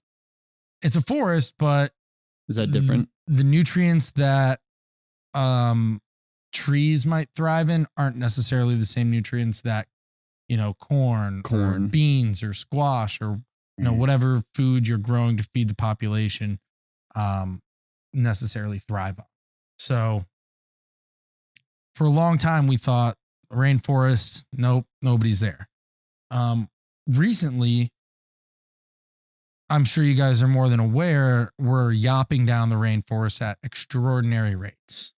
We are decimating it. We are clear cutting it for cattle ranches and for, like, I think soybean plantations, or plantations probably not the right word, farms or whatever. They also use the land maybe for you can palm maybe oil you can too. maybe you can speak to that a little bit more, JJ. I know that you hate industry, so if you want to talk about protecting the forests a little bit here, you can. So we've discovered through the clear cutting and taking out the trees in the rainforest, these structures, not like brick structures, but land formation structures that hadn't been known before to be in the Amazon, which was really interesting and people were really confused by it. Before we go more into that, I want to talk about, there was an explorer by the name of Francisco Orella or Orellana. I don't know how to pronounce his last name. Orellana. Say it confidently with us, with a nice little accent. He, in the 1500s, traveled from west to east, through the Amazon, through the intricate river system. And upon that expedition, he claimed to have seen expansive populations and civilizations of people thriving. Now, no one else, none of the, at that time, modern explorers had been down to the Amazon and really, explored it at all. He was really a pioneer of his time. And he comes out of it and he reports, oh my God, there's all this life and, incredible things going on down here. 100 years later, there was a lot more exploration from the Spanish and conquistadors. And when they come by 100 years later, there's nobody there. They follow the same path that he did through the Amazon. And everyone's like, well, this guy must have been full crock of shit. Like, there's nobody here. I don't know what he was absolutely talking. And it isn't until recently that people have started to acknowledge, okay, maybe this guy was right, because we are discovering all of these new things that are pointing to evidence of there were massive populations in the Amazon a long time ago, which I think is it's interesting. I don't know. Yeah. Fascinating. What type of things did they discover? So the Other than big the structures. the big piece of evidence that they found were henges. Oh, baby. I forgot about henges. How did I forget? Dude, you might have overlooked them, but they're there. Henges. Henges. Henges. Say it with You us. might- Say it 5 times fast. Henges. I want a You might have- sound bite. Henges. You might have heard of a little something called Stonehenge. Stonehenge is a henge. What was that made out of? So Henges. a thing, Not So- stone. a henge isn't like, you think of Stonehenge and you think of the giant blocks of stone that are standing up, correct? I think of the word henge when you say Stonehenge. Eli. Yes. Cheek, you don't like when we say henges? I love henges. I'm a big henge guy. That word, it's getting to the point where that word doesn't even mean anything in my head anymore. You just said it too. I just like the way it sounds. Sorry, Cheek. Keep on. going. Stonehenge, England. What a henge is it's a little interesting to describe. So maybe if you want to pull up a picture for the people, you could do that as well, JJ. Sure, A describe. henge is a ditch that's been dug deep, with embankments outside of it that are raised up, generally in a circular form or a rectangular form. So there's an impression that people dig into the ground, and then outside of that impression, there's an embankment that rises up. And What's that an is what the henge embankment? is. So when you think of Stonehenge, inside those henges in the UK, there's that rock structure that for some reason were created. But what the henge actually is the alteration of the land with this ditch and then an embankment outside the ditch, generally in a circular formation. Yeah. So There's some good henges out there. You see Stonehenge there. What people don't realize is that it's inside this ditch with giant embankments outside of it. That's what people generally don't understand. That What roller people coaster don't tycoon? realize. Is it? No, I think that's real. I thought someone built a henge, That's a recreation of Stonehenge. which, to clarify, is made out of stone. Oh, that's good. Ooh, that's a good henge. Ooh, Yeah. I quite So like that henge. so that's what a henge is, and We don't know they've the been purpose. there isn't a real clear purpose. At first, I guess it was thought of as possibly a military defense, but I think that theory has been ruled out.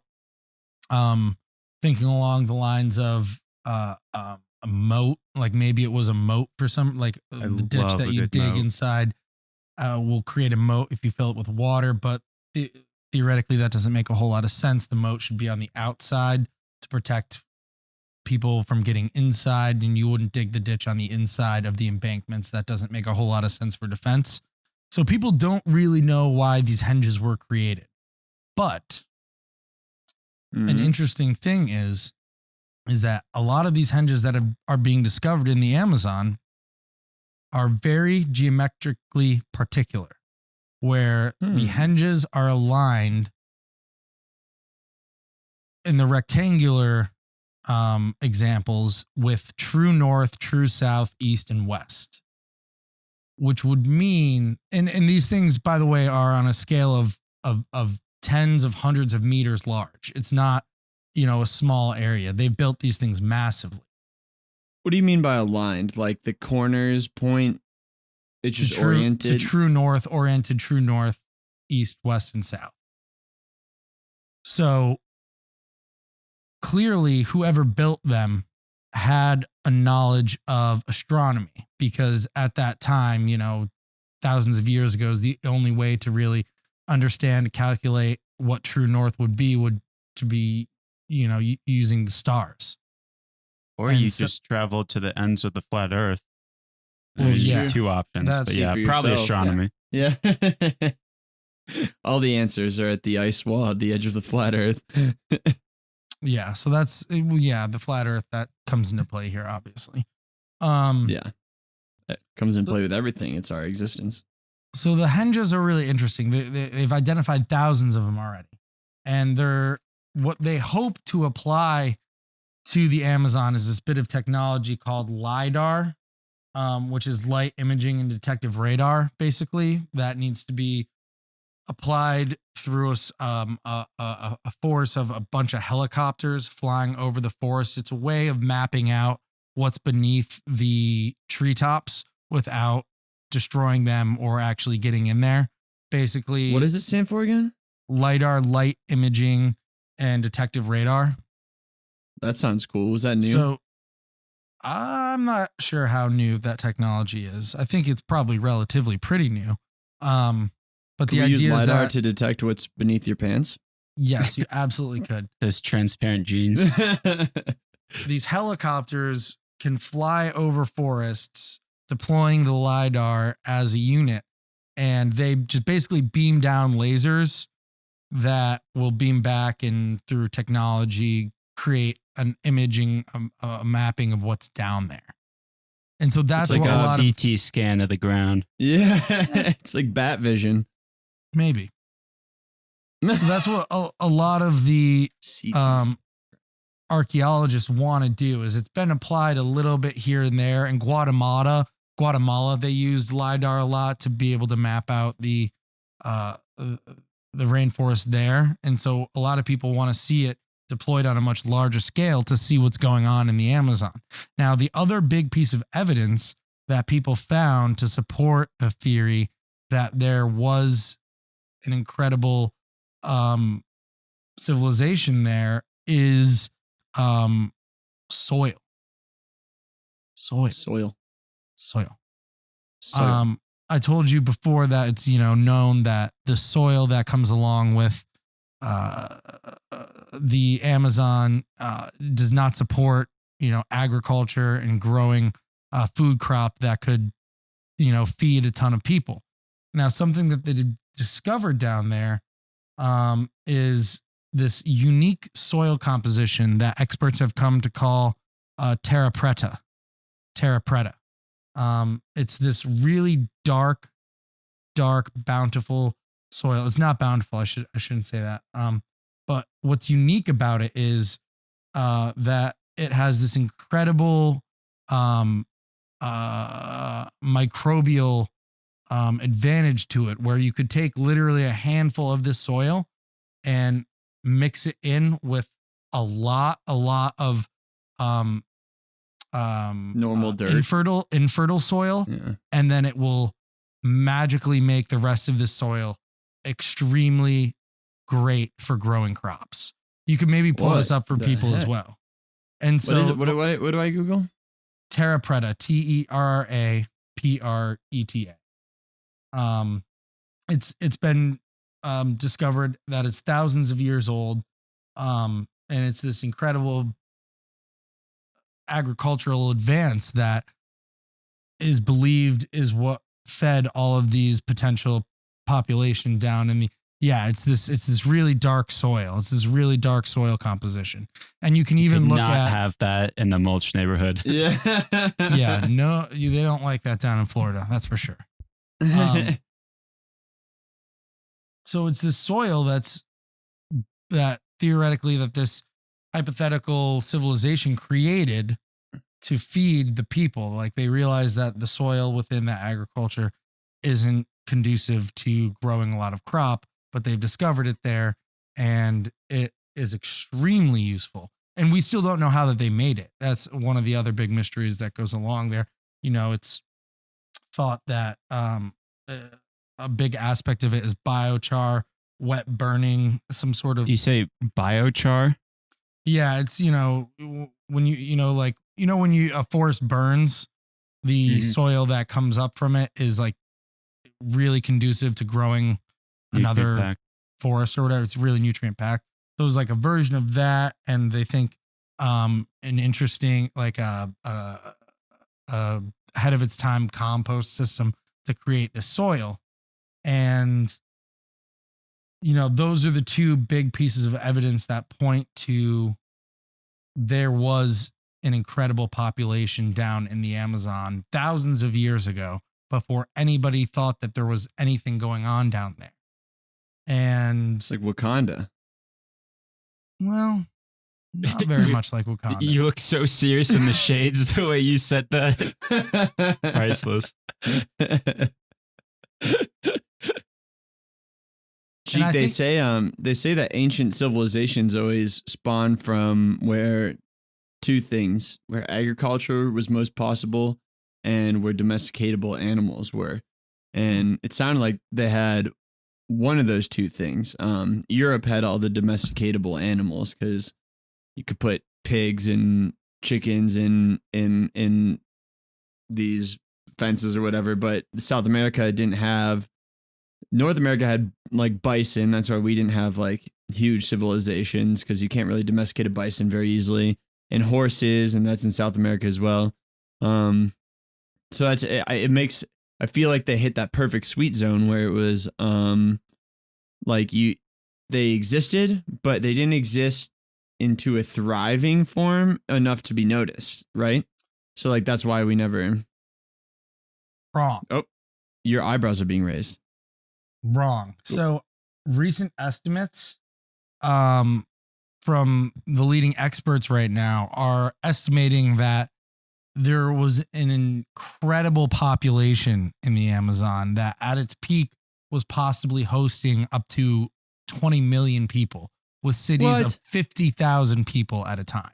Damn, that was popping. What should Which I is Google? insane. I want to see, like, do they have like renderings of what they thought this might look like? Oh, No, please give and me this some is jank CGI. for transparency's sake, for all of our listeners out there, I wanted to talk about this ancient Amazonian civilization that people aren't really sure what was going on with. And through my research, this is all that I've discovered. There's not a lot of information out there about what it was. They don't, there aren't these massive structures like you think of the Mayans had, but there is beginning to be a lot of evidence that there were populations down there within the forest that were undiscovered until now, which I think is insane. With all the technology that we have possessed throughout modern times, and we're just discovering a new population of people that existed of possibly up to 20 million people. How has that not been discovered yet? That's insane. It also, I think, speaks to the vastness of the Amazon and, our lack of understanding or exploration as to what's actually going on inside of it. And it's the same thing with the oceans. We've talked a lot about on past podcasts how we know more about space than we do our own oceans and what's going on down there. Forget our oceans. We don't know what's going on in the Amazon rainforest. Yeah. Yeah, that's what I was gonna say. Like Robin was saying, like we know more about the moon than we do our own oceans, and let alone like it's a shame that we have to discover this stuff through chopping down these rainforests. It's like awful. that's how those early explorations are being made. And speak to and how funny is that? It's so ironic that we're clear cutting the Amazon rainforest to build whatever these soybean and palm oil massive farms when the when the soil that's there isn't conducive to it whatsoever. Right. We're forcing it. We're forcing it. We're absolutely forcing it. Yeah, you got more pictures of the hedges there. It's really incredible. These are just the results when I Google ancient Amazon civilization. So there's not much on it. There's this cartoon. This is something else I was Googling while you were talking. Sweaty man. Yeah. I love that. Man, that third guy kind of looks like me. Cheek, are you that sweaty right now? Oh yeah, baby. Bring that on the big screen. Sorry to derail again, Cheek, but it is just such a shame. Like, there's more fertile lands. We don't need palm oil. We don't need it. It's a product that we've come to have in all of our foods and stuff like that, but we don't need it. And they're forcing, I don't know. I don't even know the rough estimate. It's probably astonishing. Millions and millions of acres of just to grow this stuff that's in things like there are alternatives, easy alternatives. It's just like it's another one of those things like we always talk about that it's been done that way, and we continue to do it that way. Big because industry. that's how it's They've been got done. the money. They're going to perpetuate the cycle that's going to create them more money. It's awful. Yep. But it also like makes you think like we haven't discovered nearly everything that there is to know about what's happening in our own backyard, on our own Earth, like in our own oceans. Why are we going to the moon? Why are we going to Mars?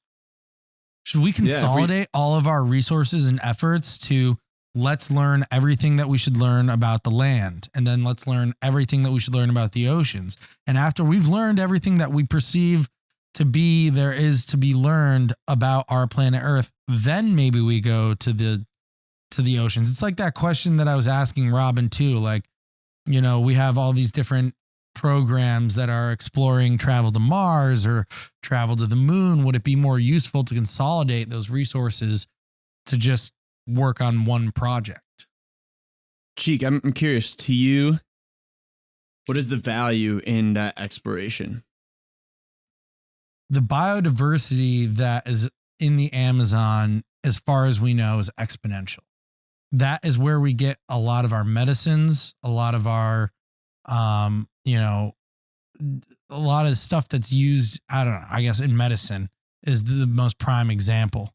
But I think that, you know, it's a lot more likely to discover something that's applicable to everyday life and culture, and to progress something on Earth by exploring within our own, you know, backyard, our own rainforests. Yeah.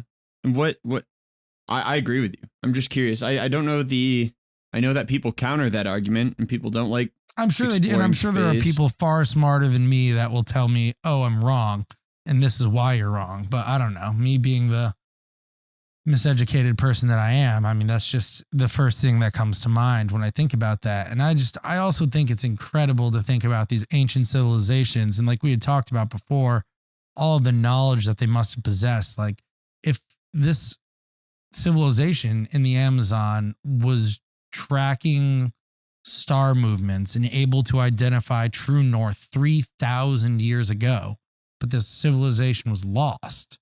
Like, what would have happened if it wasn't lost, if it continued to progress and grow?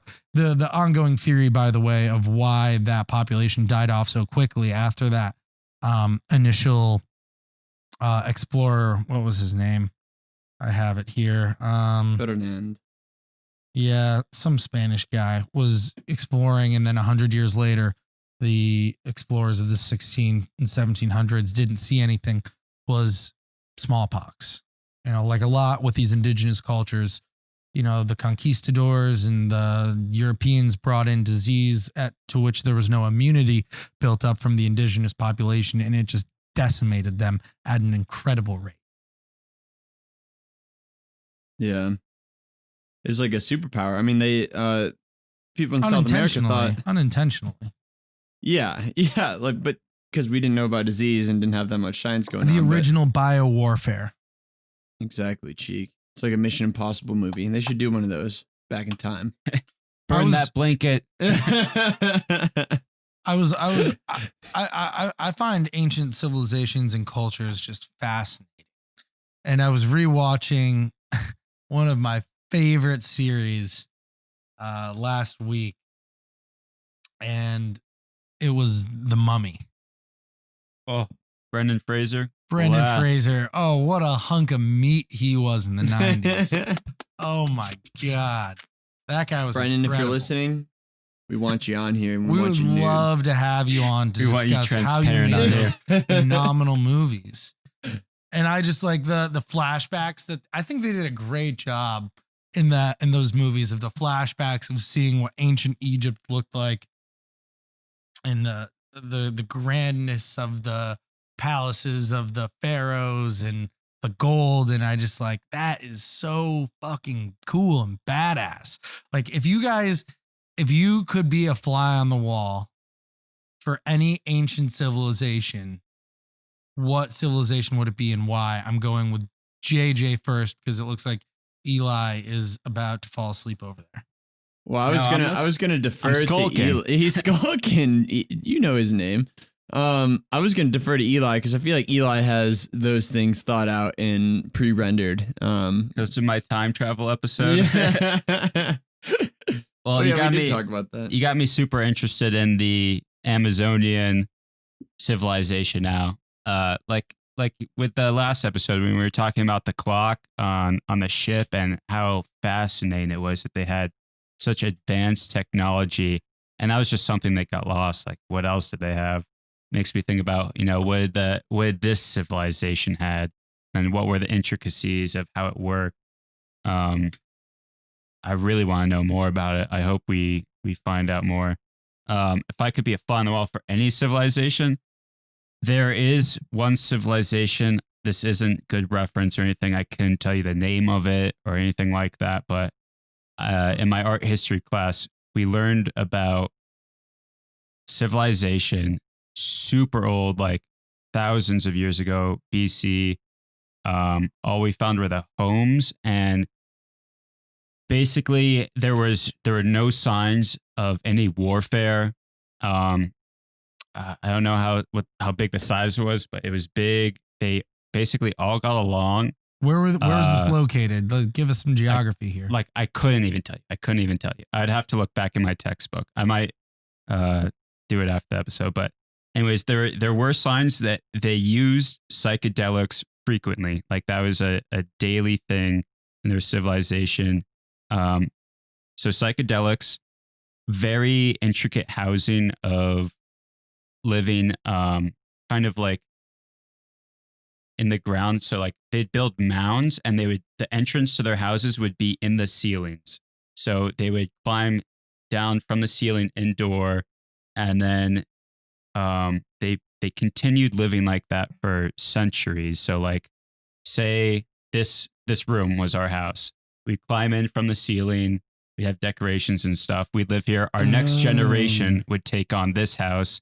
And that went for like hundreds, thousands of years of like people's stuff just, like it was like cycling through like a snake shedding its skin. Yeah. All that. They didn't fight at all. Yeah. Real interesting. Was that in Turkey? Could be. I'd have to look back through my textbook. I really want to. I don't want to forget to do this, but. Yeah. Because I remember that they like dug that up at some point. And like you said, I don't have any real insight on that, but I remember seeing pictures of it where it's just like this, everything was underground. Mm-hmm. It's pretty cool. It's I'd kind love of to always be a been fly on the wall there. It's always been my dream is to like have like this big lot, like an acre lot, and then just put this like outhouse, and that's the only thing above ground. So if you like drive by, you're like, this person has an acre just to have this one outhouse. But you go in the outhouse and it just kind of like lowers you down into this like sweet penthouse style, like some I Spy stuff. Yeah, exactly. Maybe it's on a bluff, maybe. So like from the road you can't see it, but it has windows exposed on like on the outside. That's a sidetrack, but if anyone wants to donate to our beer fund, I'd like to get going on that. We're running out of beer. Jay, if you had to watch, if you could participate, so ease a fly on some civilization that nobody knows where it is, what it was, or ever heard of. He's going to get back to us on that. All we know is that they live in the ground like hobbits. Thanks for that contribution, E. JJ, if you could participate in any civilization, what civilization do you think that you could thrive in, that you would love to be a part of? Is it the Greeks? Is it the Egyptians? Is it the Aztecs or the Mayans, or maybe the ancient Chinese? Like, where would you thrive? Where would you want to be a part of an ancient culture? How long are we going back for, like 10 minutes, or are we going back for an extended period of time? It matters. Extended period of time. To live a life there. I live would a life go, there. For me, it would filter down to, I would want to go to a highly religious society, because I feel like you could just start spinning some tales and just get a lot of people following you really quick, and you get a lot of like, I don't know, you Forrest Gump that shit and just start running around the country and talking about random shit that you saw, like burning bushes, and You could be like a Quaker, an early pilgrim. I would love Early pill. That's I'd not love to ancient. be in- Ancient. We're talking about thousands of years ago. We're talking about. I want to be an early. I wish I could have just fired that off the cut. Where would you go back to? I'd be an early pilgrim. Yeah, I'd go to like, I think Greek mythology is awesome. Those, and like they have all the philosophers during those time, and they're just wearing sheets as clothes and just freeing all the time, just dangling, hanging chain. Dangling the vines of grapes down their mouth. Yes, big old like eucalyptus leaf fans. Just so I think you could thrive there. You're a pretty cut dude. Like, you know, for me, I don't think anyone would be making any statues of me, but yeah, but like generally defined muscle was valued back then, I think. You know, I'm a pudgy guy. I don't think that I would do very well back there. I'd have to go to a civilization where they don't really care if you're a pudgy guy. well, that's royalty in lots of civilizations. Yeah, pudginess was a form of not working. Was a sign of doing wealth. the hard labor. Yeah. You could afford to feed yourself well enough to be well fed. But yeah, I don't know. That's probably what I'd do. I would just get so invested in the Greek mythology. Oh yeah. Just really. Do people still believe in Greek mythology? I'm sure you can find it. I want to.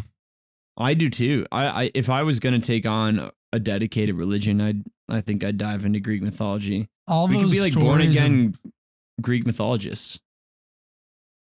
Let's do it. Let's start something up. Let's go. Donate to our beer fund. Don't do a beer fund, and we'll take on Greek mythology. Another question that I think I've just thought of while we were talking there is, you know, do you think that there is ever going to be a point in time where we are considered current modern day an ancient civilization, like thousands of years from now? Is there going to be something going to happen that decimates us, and they're going to talk back to, you know, the year 2000, you know, that civilization was ancient. Like what was going on there? In this topic, you had me thinking down that path, and I think it's a bit tricky because we have all this media, all this technology out on the cloud that's recorded and all that, our history and stuff like that. Yeah, like what if 1,000 years from now, kids are doing research projects and they're like, go on the internet back to the year 2000 and see what life was like, you know, and they stumble on our podcast and kids are like, haunted real estate, were there ghosts back then? Something like that. I think that's really interesting, but that is true. We have like an unprecedented amount of like visual testimony to our society. Easy accessible knowledge of what we were like and all that. Mm-hmm. Way, But that's way all too much relative, information right? about it. That's all relative to where we are technologically. We think we have an unprecedented amount of recordings and testimony as to what technology and life was like on a day-to-day basis. Maybe the Mayans thought that way too with their the hieroglyphs, and the Egyptians thought that way inventing writing, and whoever invented all that. I don't know who or what civilization did what, but maybe they thought that as well. And so why can't you take it a step further and say that maybe we are Neanderthals compared to the beings that will be 3,000 years from now? Oh, I'm sure we will. I'm sure at some point evolution is going to take us to some kind of like hive-minded mentality where we're like linked with the internet and all think the same, and we're almost like devolve into like bees that just like all serve like utilitarian purpose. That's scary. I think it's likely. I mean, I think the most likely thing is that we all die of some kind of like global warming related disaster. In that sense, I think that would be the most likely cause of like an burning of the Library of Alexandria type disaster, where like if we have like a huge heat death or I don't know mediocre meteor shower that hits us, or I don't know, oceans overflow. Mediocre meteor shower. Like did some damage. Took out the servers though. We'll fix that later. But that kind of thing would cause that would erase that could physically erase the things we have. our satellites would then run out of battery or, I don't know, collide with each other. And it would take a long time for nature to re-evolve people back into people. And I think that's our closest, I think that's the scenario that plays out with our society. It's kind of morbid, but everyone wants to see the end of the world. So, and then people 100 years, probably more, 1,000 years from now, will find a couple tall boy IPAs inside of this this concrete building where they find Cheeks sunglasses and collared shirt kind of bundled up in his rotten corpse with a tattoo on his chest, and they'll be like, life back then seemed pretty cool.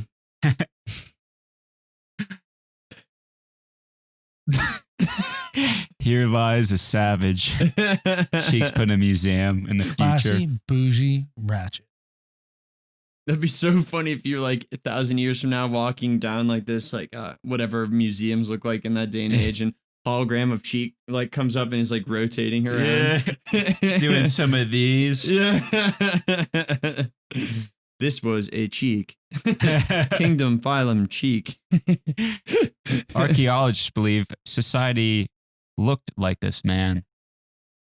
It's also believed that we will have an offshooting of evolution if we move to another planet. So like there'll be humans, there'll be Earth humans, and then there'll be Mars humans. Like they get different mutations that fit the atmosphere. Yeah, exactly. Things that maybe not to let them survive and breathe that atmosphere in, but things like maybe they'll be skinnier in general, and being skinnier will be more favorable as those genes get passed on and those people survive at a higher rate. You know how evolution works.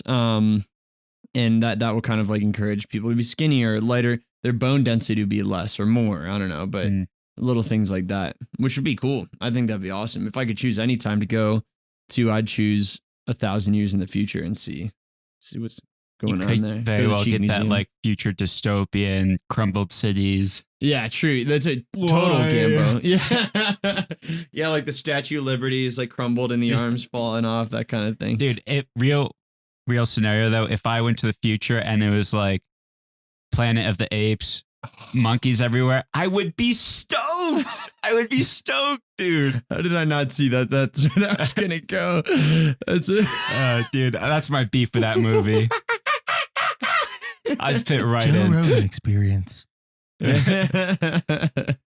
You would fit right in. There'd be like a battle between the humans and the monkeys. Be like, hey, that guy's being held captive by the monkeys, and you're like slinging your poo at them, like, I'm not, I got this. Oh man. I've got one more test for you guys, and you can have we been passing? I didn't know we were being tested. You're not doing well so far. Oh no. I've got a test for you of your knowledge of the ancient world. Ooh. Together as a team. Can you name the original 7 wonders of the world from ancient times? Hanging Gardens? I need more. Well, we're knocking them off one at a time. Yeah. Can you like tick them off on your hand? Yeah. Hanging Gardens Hanging of Gardens where? one. Hanging Gardens is one, but where? I also don't even know what those are. Why is that so impressive? I should know this. I play the game Civilization. Oh yeah. You can't don't Google it. I'm just seeing what. All right, give us a pass on it. All right, Hanging Gardens. Babylon Is the Temple of Zeus one? The Temple of Zeus is not one. Great Wall of China. Great Pyramids of Egypt for sure. Egypt nailed it. It's the Pyramid China's of Giza not? specifically. Pyramid. China is not on the list that I saw. The Colossus. Oh yeah, that's the big statue that kind of used to have its legs up over the canal. He's got that torch. He's spreading Colossus the eagle of Rhodes. right over those. Everyone goes ships under getting and the sees his nutsies. Yeah. So you've got 3. How come no one ever talks about how people used to upskirt Colossus? Someone just gave him a little tiny schnitzel. The architect. That'd be a good goof. It just says "made you look" underneath. He's got a little hand with the. Gotcha. That'd be tight. Gotcha. Oh, Okay, so that's 3, right? It's 3. Coliseums. Shot in the dark. No Coliseums. You got to go. And so there are Gotta go what, 5 of back them? more. 7. Fuck, I used to know 6. And You've mentioned one of them on this podcast already. the Library of Alexandria. I'll give you it. They call it the Lighthouse of Alexandria, but yes. I think those are 2 different things. Think so? Yeah. Where you said the Great Wonder is the lighthouse. That's what it says here, the Lighthouse of Alexandria. Yeah, I think that's different. Okay, well you gave us that one, sweet I'll give it to you. sucker. That's 4. What was that other one we mentioned earlier? Cheek, you know it, right? The painting of that weird Sphinx thing, that monster. I don't think you'll Louis- get these other ones. Oh well. We got we're it, gonna we get got it. We got it. Well, you have Google, but Was it your gaping butthole? Was that one of them? correct. the historic mess you made in your bathroom. Those unfixable Oh, you know what? sewer I gotta drains. go back. I'm gonna correct a mistake. E had one earlier that I didn't think was correct. The statue of Zeus is correct. Hey yo, Temple of Zeus, baby. So you've got statue of Zeus, you've got the Gardens of Babylon, you've got the Great Pyramids of Giza, and you've got the Lighthouse of Alexandria. That's 4. Wait, and cheated. Colossus Babylon. of Rhodes, you had 5. So you're Two more. missing 2. I've always wished that there were only 5 wonders of the world anyway. Yeah, me so. too. 7's overrated. Two or Those last 2 don't matter. So I the just last- looked it up to cheat, and I've never even heard of these. is one of them an oracle related thing? I don't think so. Don't be stupid. Um, The There's, other one is Hagia Sophia or something like that. That's a song, I'm pretty sure. No, it's like this Oh, I think you're right. Hagia Sophia or something like that. It's not one of them, but so the one you're definitely not going to get is the Temple of It's Artemis. Yeah, definitely would not have gotten that. Yeah. in the What's that mausoleum of Halicarnassus. Are those the last 2? Yeah. Yeah. I never would have gotten those. Yeah. All right, good thing we called it. What the fuck? 5 out I of feel like they 7. changed that. I think you guys did pretty well there. Yeah. I'd take that on my driver's test. Pretty sure you need 80% to pass. 8%? 80. 80? Yeah, I don't think you'd win that. I need a ride. Ride or die, baby. You look like Ghost Rider right now. Hey, baby. Didn't drive my driver past my driver's test, but I Got my demon bike test. yeah, I got Oh boy. Well, Cheek, how'd we do on the test overall? Not just the one. 5 out of 7. I think you passed. Yeah. I give you a passing grade. Cool. The How about School the of rest of the Cheek. tests? Apparently, we've been School of Cheek, Tessie School of Life. The rest of the test, not great. Not something to write home about. No, I wouldn't tell your mom about those grades. Yeah, especially when your friends are over. If you guys will excuse me for 30 seconds, I need to go see a man about a horse. Are you done with your topic? That's all I had. I don't know if you guys wanted to touch more on ancient civilizations at all. I don't know much more, and I think that was enlightening. And I don't know. E, do you have more to say? Should we wait for Cheek to come back? Or we're at 2 hours and 15 minutes. So thanks all for listening this long. Let's call it. You want to call it? All right, E, you got to get home and get some smooching going. Yeah, I gotta get home and start smooching. These Smooch lips are City, drying up. baby. You got plans? What'd you guys do today? We didn't do anything today, but we're planning on just snuggling up, watching a movie. What movie? Yesterday we went to Royal Gorge train ride. Train ride? I had a very it's a little past Colorado Springs going south. Mhm. It's just a train ride, scenic through a old gorge, looking at rocks, Well, that sunsets. sounds cool. Anyway. Cheek, you know not of love. You're a Cheers. wandering soul, Cheek. Cheers. Cheers Cheek, can to we get democracy. a Joe Biden democracy sign off? Listen, folks. It's me. It's Uncle Joe. I might not be the smartest guy in the world, but I could give you a dang good neck massage, even when you're not asking for one. Creepy Joe. We love you, Joe. Can we get a smooch from Joe?